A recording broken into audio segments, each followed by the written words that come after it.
We have seen about invariant in the last session.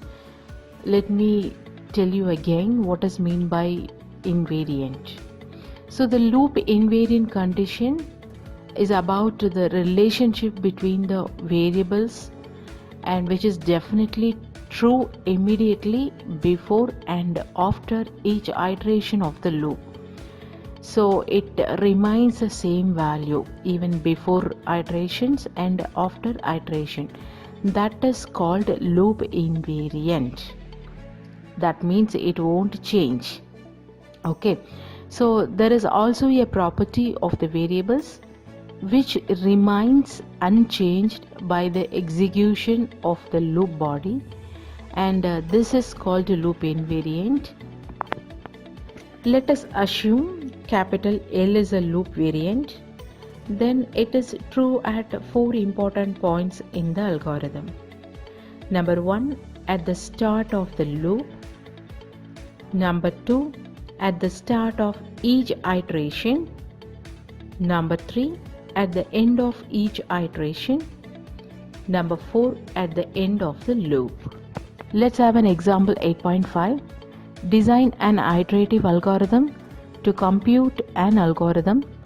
Power of a comma n computes a power n by multiplying accumulatively n times, which means we have to find out the power value. Okay, for example, if you are applying power of 10 comma 4, which means if you replace the value a as 10 and n as 4, what will be the answer? So we have to find out 10 power 4. So 10 into 10 into 10 into 10 will produce 10,000 as a result.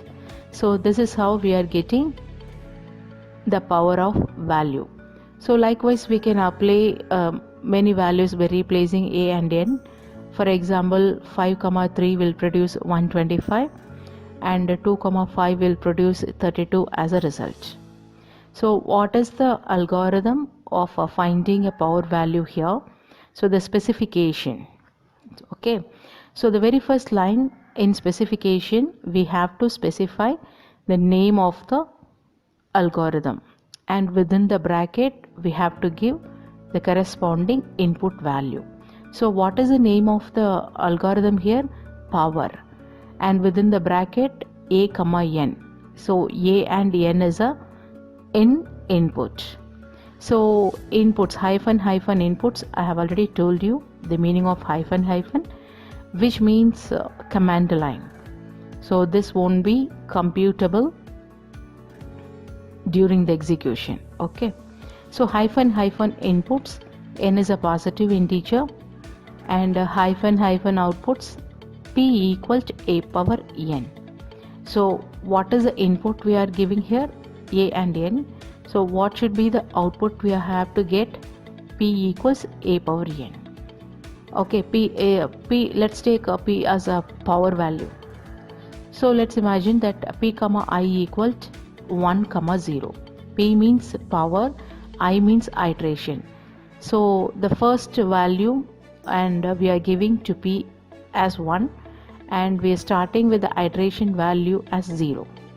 So while we are checking the condition here, loop condition, I not equal to n, I should not be equal to n. If the condition is true, then the loop invariant will be start, the loop will be executed, like p comma I equals p into a and I plus 1. So this will be executed until and unless the condition gets false. When I equal to n, the loop will be stop working. Let's have a elaborative explanation about a power algorithm. The step-by-step execution of power 2 comma 5. Here the value of a is 2 and n is 5. That means we have to find out 2 power 5. So what is the step-by-step execution here? The iteration means the looping. So how many times the loop is going to be executed, that is called an iteration. So let's start with the 0th position, and here a power I, what will be the result of I means 0. So let's give I value as 0, so iteration 0. Okay, so what will be the result? A power I is 2 power 0. So any number raised to the power of 0 which equals to 1. So any number, whatever the number you give, so that number raised to the power of 0 will produce 1. So here 2 power 0 will produce 1 as a result. So what is the p value here? 1. And the very next time when the iteration increases, so I plus 1, 0 plus 1 will produce 1. So what will be the result of a power I? 2 power 1. So what we are getting as a p value? 2 power 1 is 2. And likewise the next iteration 2. So I plus 1 will be executed here. So already we have given 1 as I value, then I will be incremented by 1. So 1 plus 1 will give 2 as I value. So here a power I is 2 power 2. So 2 power 2, what will be the result? 2 into 2 means 4. Likewise we have to follow until the 5th iteration. So here each row shows the value of the two variables p and I, so and the end of the iteration and how they are calculated. So we see that p equals a power I is true at the start of the loop and remains true in each row. So it is true, so that is the loop is invariant. Okay, so when the loop ends, p equal to a power 1. So it's still true, but I value, what is the I value here in the loop? When the loop ends, I value is 5. So I equal 5. Therefore p equal to a power 5. So in general when the loop ends, what we have to get? P equal to a power n. So thus we have verified that powers of a comma n satisfies its specification. So we conclude this as 2 comma 5 is an invariant value. Let's have another example, 8.6. Recall the chocolate bar problem. How many cuts are needed to break the bar into its individual squares? Imagine that you are having chocolate bar in your hand, so you want to or you wish to share it with your friends. How many times or how many cuts it's needed in order to break the chocolate into individual squares? Okay, so let's have a solution. Let us assume the number of pieces as p and number of cuts as c, the number of individual squares as n.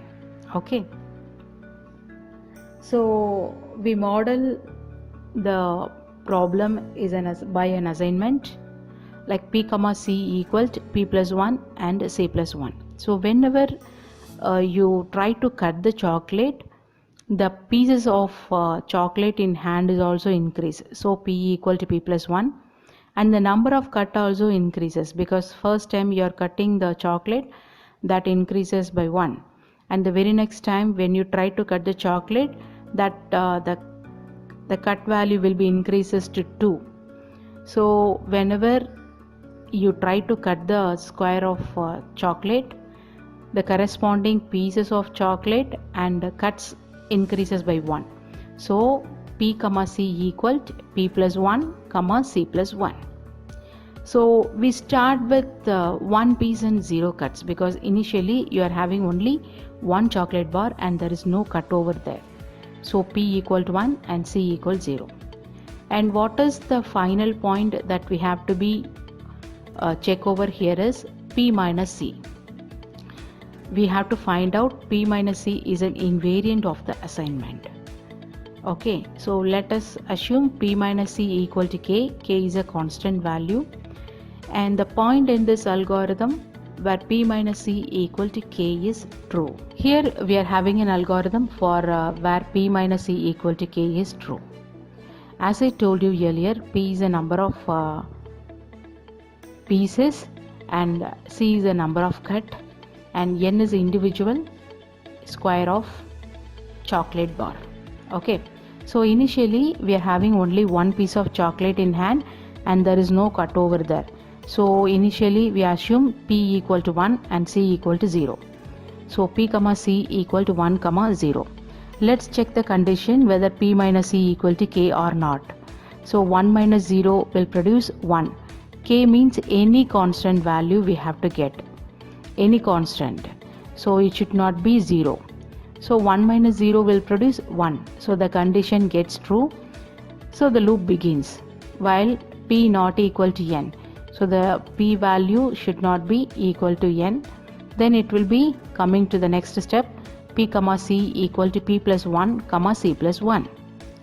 So every time we made a cut, the number of pieces in hand increases and the number of cuts also increases. So P equal to P plus 1, C equal to C plus 1. So the next step we have to check again P minus C equal to K or not.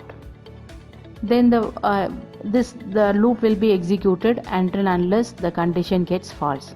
So what will be the fourth step? When the condition gets failed, that is when P equal to N, which means the number of pieces in hand which is equal to number of squares of chocolate bar is equal, then there is no chocolate in hand to break. So the condition get false here, the loop will be end over here.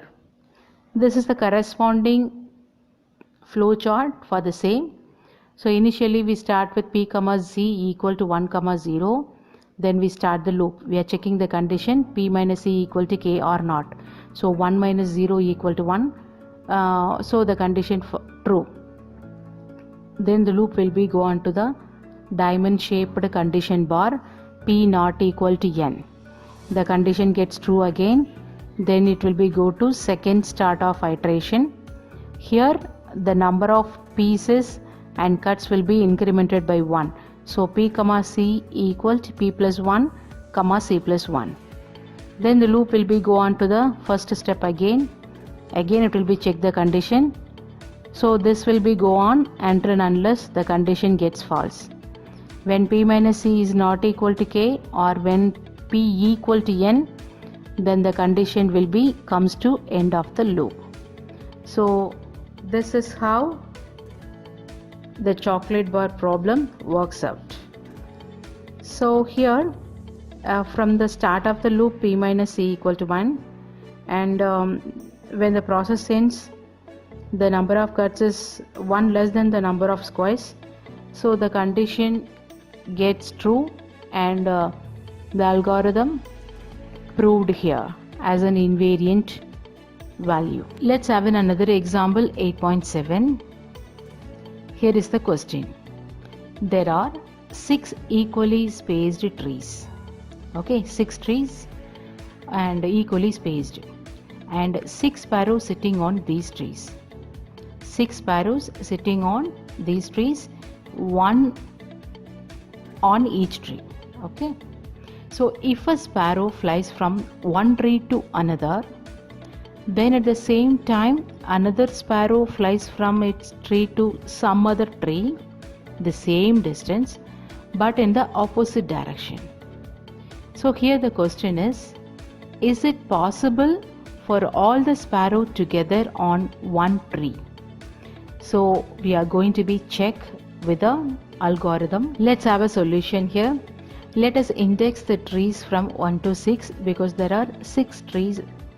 Okay, and we already know that if a sparrow flies from one tree to another, then at the same time another sparrow also flies from its tree to some other tree. So there are a pair of sparrow flying, and this can be modeled as an iterative step of a loop. So when a sparrow at a tree I flies to tree I plus D, another sparrow at tree J flies to tree J minus D. So thus after each iterative step, the sum S means the number of sparrow So the sum S of the indices of the sparrows remained invariant. So initially at the start of the loop, the value of invariant S equaled 1 plus 2 plus 3 plus 4 plus 5 plus 6, because 6 sparrows and 6 trees. Okay, 6 time of flying or iterations can happen over here. So thus will produce 21 as a result. So the first line, loop invariant at the start of the loop, S equal 21. Okay, however the loop ends if all the sparrow were on the same tree. For example, let us take as K, then S equal to 6K. Okay, so what will be the result at the end of the loop? S equal to 6K. And let us check whether 6K equal to 21, because we have already discussed invariant means the loop when the start of the loop value and the end of the loop value should be equal. So let's check whether the start of the loop value 21, which is equal to end of the loop value 6K. It is not possible because 21 is not a multiple of 6. So the desired final values of the sparrow indices is not possible with the loop invariant. So therefore all the sparrows cannot gather on one tree at all. This will be the answer here. Let's have another example, 8.8. Consider the chameleons of Crommelin problem. Imagine